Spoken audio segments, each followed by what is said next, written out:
Good morning, good afternoon, good evening, wherever you are in the world. Thank you for joining me for this week's edition of the SMIE Consulting Midweek Roundup.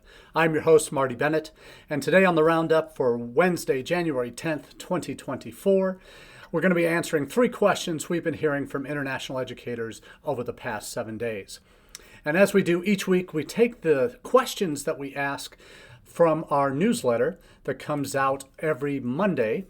And there are two forms you can get that newsletter in. You can subscribe through our website at smieconsulting.org/subscribe, and I'll be dropping the link to that website in the chat.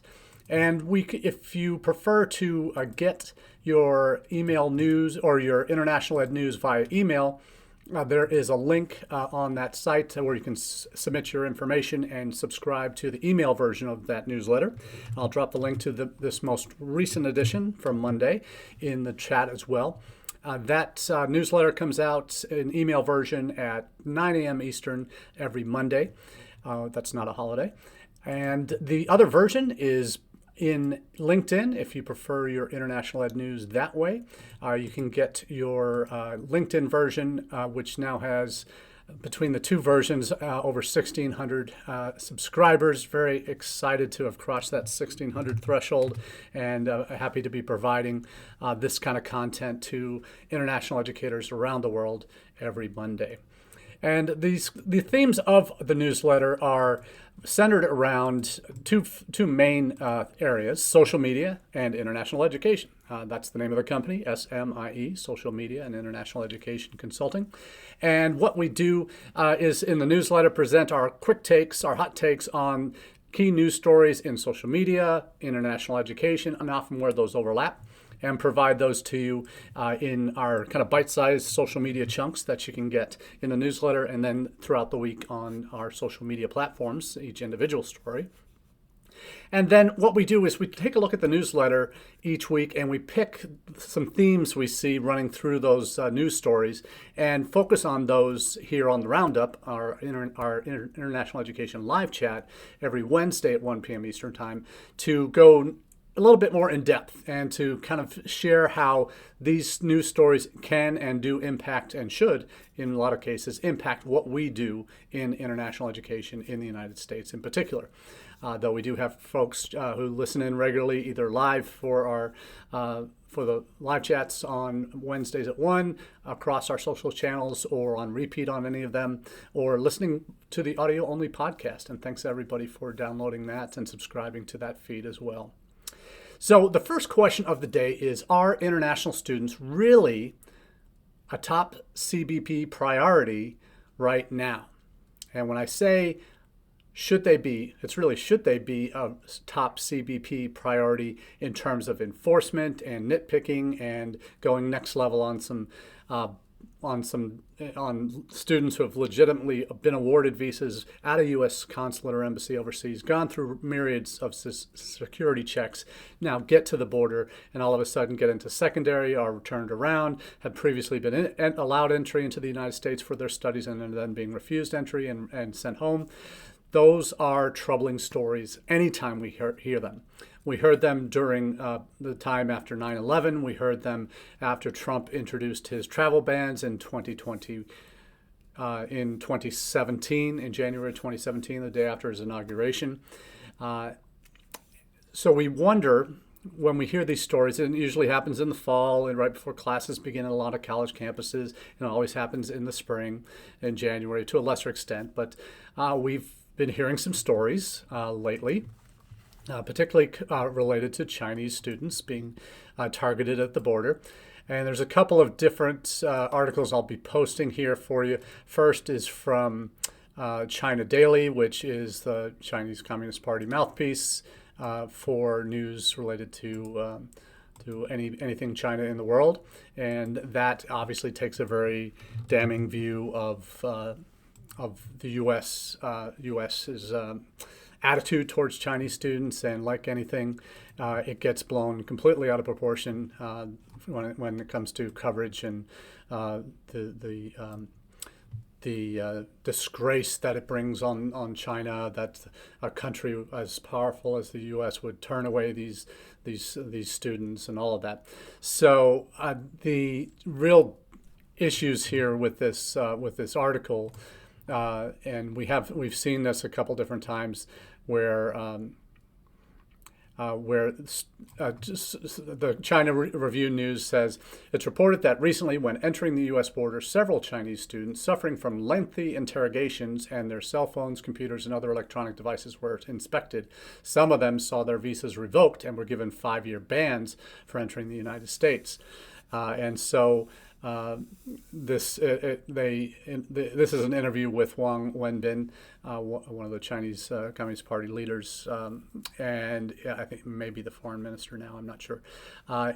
Basically, the government official says the U.S. has long been wantonly suppressing and ill-treating Chinese students traveling to the U.S. with lawful and valid identifications and visas, and there's a lot of truth to that. It certainly was going on during the Trump administration when the China Initiative was launched, and that it puts any Chinese students that were applying for high-tech or STEM visas from military complex civil military fusion institutions, universities in China were under increasingly high levels of scrutiny and often denied visas out of hand before they even applied. But these are students that are being stopped at the border by CBP. Now, this is a philosophical question I have for my colleagues here, and there's also an article from Karen Fisher from the Chronicle has indicated that has this interview story, but it's really a bit of a challenge to really disagree too much. Obviously, there's a lot of hyperbole that's used in these reports, and I oftentimes take it with a grain of salt in terms of the reality of it. But there have been Chinese students who, in recent weeks, who have been denied entry, who previously had been in the U.S. studying in the U.S. at degree seeking, doing degrees at U.S. colleges and universities, that were sent home. So this is a reality. It's happened, and I question the resources that are used by the federal government in this manner. When you have to look no further than what's happening on our southern border, and it only takes one eye to see what's happening there. It's an open door. There are the amount of Border Patrol officers in the last 3 years that have been committed to actually patrolling the border has dropped dramatically. They've been basically assigned a lot of paperwork to process all these people, not actually doing enforcement of laws. That is a priority at the southern border that does not exist anymore, enforcing the laws that are on the books. And this is very much even a bipartisan issue now, and members of the president's own party are rallying against the policies of the government, the current U.S. government, as it relates to the southern border and the impact it is having, not only in that region and in districts on the border, but across the country, in sanctuary cities in New York, Chicago, Denver, other cities around the country that have been the destinations for a lot of these migrants coming into the United States. That 75% or more of those that have been let in, the 12 million that have been let in the last year, without papers, without claiming asylum, most of them, or economic refugees or whatever it might be, if they're caught at all. Most it's catch and release into the country. The greater majority are let into the country and no one knows where they are. They have maybe a phone number of where they might be going, of the person who they're maybe staying with, whatever. But it's cartels getting these people in. It's allowing the fentanyl that's been flooding the country in the last decade to really have unlimited access into the U.S. And the country is suffering for it. But the administration has not prioritized that southern border and has allowed millions into the country who do not have a legitimate reason to be here. Yet we have students who have gone through a rigorous visa process at the U.S. consulate and embassy in their home country, in this case China, that have gotten legitimate visas, have had to go through significant screening, security screening and checks to even get to the point where they get a visa, that have traveled legally to the United States on a plane, have got all the right documentation, some of whom have already been in the United States studying, and they are basically targeted by over-aggressive CBP officers who will find a post that somebody might have said on their WeChat account that might be anti-U.S., and all of a sudden they're targeted. This is different from international students who come and openly advocate and support Hamas, a terrorist organization. Those students can and should be removed from the country. That's just my opinion. Most of my colleagues in the profession would support that you can't openly espouse association with a known terrorist organization and legitimately be allowed in the United States, because those are values. Terrorists around the world who have committed such atrocities should not be. Students who openly support and advocate for Hamas goals should not be allowed in the country. They should be removed. The Chinese students that are coming in, they've liked a post that is anti-American. This is different from supporting a terrorist organization. China and the U.S. have been in conflict for years, socially, politically.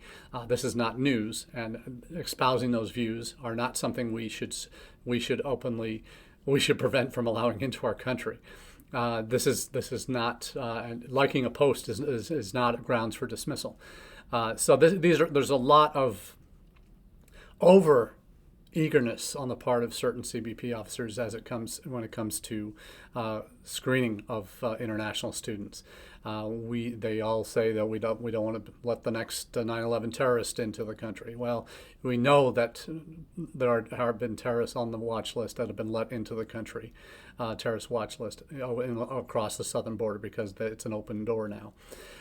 They're not going to be coming in legally, having gone through the process that they have to go through, and expect them to be caught. So this is a rant, and I recognize that right off the top, but I would urge for our CBP officers to really think about what they're doing when they're interrogating our international students who have already gone through very rigorous screening processes to get to the point where they're at the border, where they've traveled for a day, they're tired, they just want to get to their college or university. So it's a rant. I recognize it. I hope that you can understand and appreciate that there's a little bit of a disconnect going on in terms of policies for CBP officers at airports related to international students, as it relates to these Chinese students that have been sent home recently, or versus what's happening at the southern border. Why is that priority so much different, and use of resources so much more focused on getting international students who have gone through all the right processes to come into this country legally? That's my question. Okay, on to the next topic of the day, and that is how international student friendly are U.S. job ads.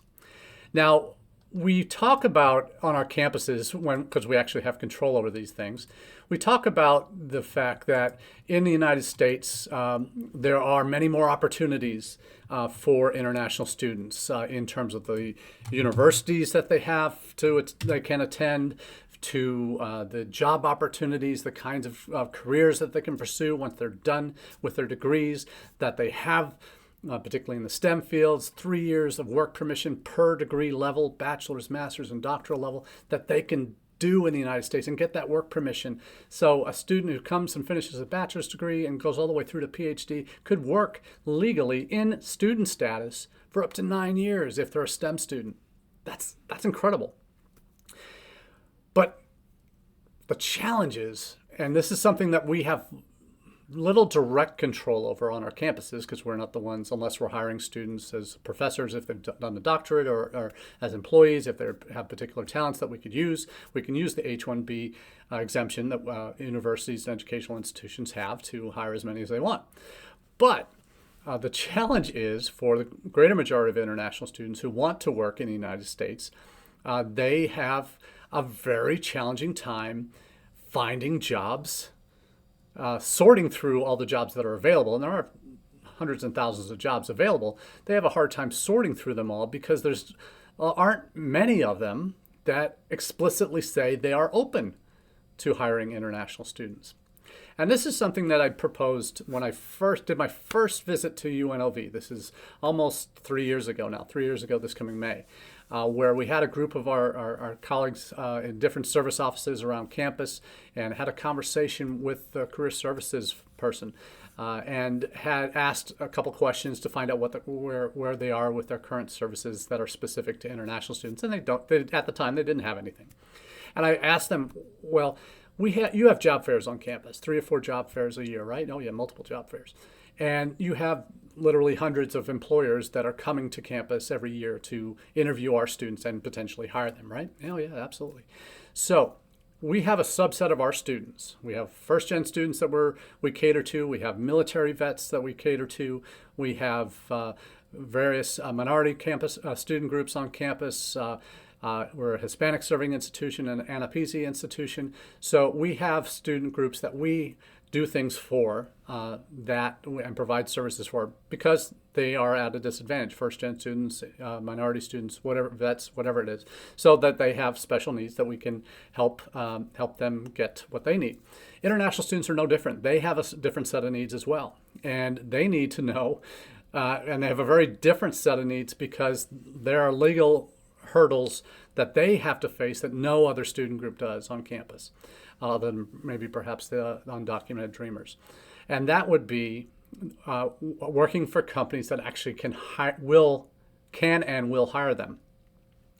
And I asked, well, what if we asked on our application to participate of all these companies, do you hire international students on OPT? Do you know what OPT is? Maybe it's another question. And also, will you sponsor students for H-1B visas? Those two answers to those two questions alone can cut the list of companies down from maybe 300, maybe down to 50 or 60 that actually will say, yes, we will consider hiring international students either for OPT and or H-1B. So this is a simple question that you add that to an application for companies that are participating in job fairs on your campus. Suggest this to your career services folks. Get that list so that when international student comes to a fair, and whether it's an online app or paper form, they can see an asterisk next to the companies that, they will hire international students. So they can focus their time and effort to going around to the 50 or 60 that will hire international students rather than going around to all 300 and getting 250 no's before they get to the one that might help them. So this is something that we do have control over that. We can influence and affect the resources and opportunities we present to our current students. So that's one thing that we can do as institutions. What we can't do is write the job descriptions or the job ads that companies out there have for prospective employees. Now, this is a part of an educational process that maybe needs to happen with local employers, that you can work with your International Student and Scholar Services Office and your career Service or Professional Development Office to work together to educate the employers that are coming to campus. So you do pre-job fair orientations for students, maybe do pre-job fair appointments for the employers that are coming in. Maybe do that months in advance so that they're prepped to be able to handle questions from international students if they haven't already come to you for any advice on that.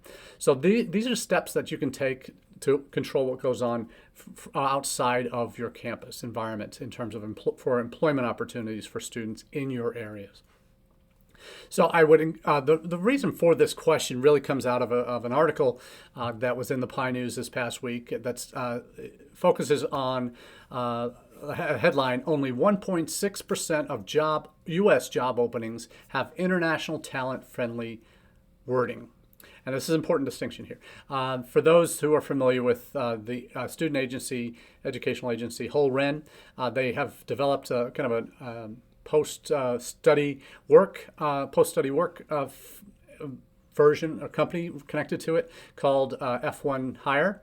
And they have built an AI database of jobs that scrolls all the job openings out there on LinkedIn and various other job boards, and then does homework on those companies to see if they do have have hired international students, puts that in there, puts salary requirements and all of that for international students in there. So that is a service that they provide, F1 Hire.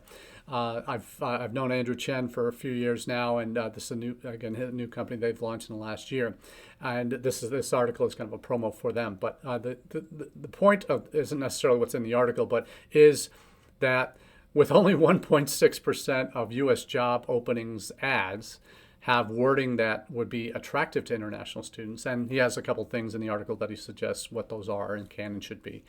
This is sort of a template for us. And working with our career services offices as international offices, working together to make sure that our students have access to the best information available for future students who are looking to go on into the workplace in your area. So that's obviously something you can have some influence on by communicating with your employers that do come to campus regularly, by doing workshops with them. If for those who sign up on your form and say they do hire, maybe that's including a workshop for them on ads that they can write. That would, if they want to attract international talent, to have wording that would be better reflective of the kind of employees that they want to hire, to open that door for international students. So that's something that I wholeheartedly agree with, this concept that we can be doing more with companies who hire our students on a regular basis, to work with them to help make it their kind of jobs that they have that they can hire international students for, make the postings for those jobs a little bit more relevant for an international student audience as well. So it helps increase the range of potential candidates that they can get, and better qualified candidates if they know that, if international students know that they are sought after by these companies, or at least will not be refused by these companies. So I think that there's a lot of value there. So great read. I would encourage just learning more about this concept. And the company F1 Hire. It's a subscription service that colleges and career services offices can use to provide opportunities for their students to access the database. No, students are not charged for the service. So in terms of the last topic of the day, we have it one that we've been seeing some of the impacts of this based on government decisions that were made in the last 6 months that are now starting to bear some very poor fruit, poor harvest. Can we say that? The topic or the question is, what happens when government policy impacts key sending markets? And we're going to look specifically here at two countries, Canada and the UK. We know that in Canada's case, they had a very significant row last summer with India. There was a Sikh nationalist who was a Canadian resident, was assassinated in Canada, and the Canadian government believes that it was perpetrated by Indian nationals, or how do we say it? By operatives for the Indian government. The proof hasn't been revealed or shared or any of that, but that's the allegation that was made by the Canadian government. And that has caused a significant rift between Canada and India politically. There was a diplomatic tit for tat that Canada kicked out a certain number of Indian diplomats, and then India did the same for Canadian diplomats. The challenge has been, for those who aren't aware, India is Canada's #1 market. And has been for at least 3 or 4 years. And as a result, there was fears that the study permit folks, the diplomats who do the study permit processing in India, were, because they had been kicked out, they weren't going to be able to keep up with all the study permit processing that they needed to get students in for the fall and then now for the spring as well. So the reality of what's happened is this was seen by many in Canada, that what happened as, well, India is not playing well with us anymore. But in India, it was seen a couple different ways. It was seen by the government as, well, we're kicking some of your diplomats out who do study permit processing, so you can find a way to figure out how that's going to happen now. I think they were down to 10% or 25% of their staffing to actually do study permits processing in the peak season this summer. now that they were relocated to other countries or back in China back in Canada to do the processing. So they were still doing it, but just remotely. But the in-country stuff wasn't happening at nearly the volume that it needed to. But the reality is the damage was already done. This diplomatic spat was taken personally by a lot of Indians, prospective Indian students. There have also been some high-profile issues with some of the vocational colleges in Canada in terms of their over-enrollment of students or having to revoke offers of admission, that the students that have come have gotten deported or sent home, a variety of different reasons, that a good number from India. That many of these private vocational colleges are 90% or more Indian students. A couple of those have closed in Quebec. M College is one of them. Others in Ontario province having similar challenges with oversubscription for Indian students in these vocational programs that really are just pathways for these Indians looking to come, do a quick study, and then go into the Canadian economy as workers and potentially residents eventually. So this pathway is now becoming less popular, shall we say. You've also had the Canadian government changing the amount of funding that every international student who wants to get a study permit has to show, increasing from $10,000 to $20,000 Canadian dollars, which is ironic that that's what everybody has to show, regardless of what the price of the institution they're going to attend is. So that is a legitimate way by the Canadian government to make sure that more students, the students that they are giving study permits to, at least have enough money to survive on during the academic year. So that's a little bit of a challenge. But the challenge for Canada now is they have their numbers have dropped off significantly. The number of study permit applications processed for Indians is down over 40% since July as a result of this diplomatic row. And that's going to have a bottom line effect on all of these vocational colleges and universities that rely on these Indian students. There's going to be further challenges ahead with the new trusted or designated institutional framework that they're introducing in Canada, where institutions who maybe don't have as great a reputation will get lower priority in terms of visa, study permit processing, and may even be taken or eventually taken off the list of that have the ability to receive these international students, which is a death knell for most of those private colleges. So the numbers are dropping from India, the key number one market for Canada. There's another article that was in the newsletter this week that shows that some other countries are starting to pick up the slack a little bit for the significant drop off in Canada. Some from Africa, some from some other regions as well. But the damage is really being done in a key market. So government policy is having a direct impact on student flows from one of the biggest market for Canada. The flip side of this in the UK is the dependent ban that went into effect January 1st, where no longer students who are master's degrees or bachelor's degree candidates cannot bring dependents with them, family members with them, spouse or children, cannot accompany a student unless you're a doctoral level student in the UK.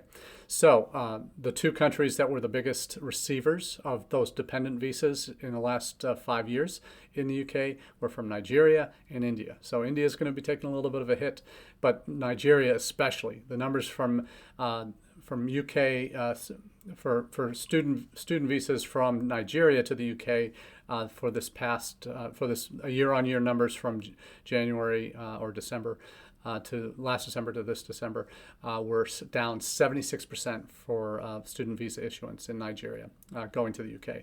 So direct result of that dependent visa ban. So government policy absolutely has an impact and can have a dramatic impact on the key sending markets if government policy goes the way against these key markets and what the majority of them have come for, then you're going to see the drop-offs. So these are things that you can't plan for necessarily as an international educator, but it just reinforces the need for a greater diversification of markets in terms of where we recruit students from. We saw this starting in the mid-teens when Saudi Arabia cut off their scholarship programs to non-top 200 schools in the world. That meant most of the U.S. colleges that have been getting plenty of Saudis into their English language programs and then degree programs saw significant drop-offs. If you weren't already prepared by having a diverse pool of where other students were coming from, you were really hit hard. Many English language programs that relied on Saudis and Brazilians on scientific mobility programs were closed as a result because those were the two primary sources. Brazil's coming back and as the number one source of intensive English program students in the United States now, so maybe that will rebound. But there was a period there and then the pandemic where English language programs were really hitting rock bottom. So that's a result of government policy changes or in terms of what was allowed and what wasn't. So absolutely, this is a government policy impacts negatively and positively. You can see both of those. So certainly Canada enjoyed the positive side of that in terms of government policy years ago when they introduced a very clear stream for study to work to residency. But the glow of that is perhaps wearing off a bit. And my colleagues at north of the border will privately share that they're concerned. So we'll see if there's change down the road. Coming, at least for the college sector, there will be, but universities should be okay. Well, that's all that we have for you today on the Roundup. Appreciate you taking the time to visit with us, watch us live or on repeat, and thanks again to everyone who's listening to the audio-only podcast. Until next week, wish you the very best. Cheers.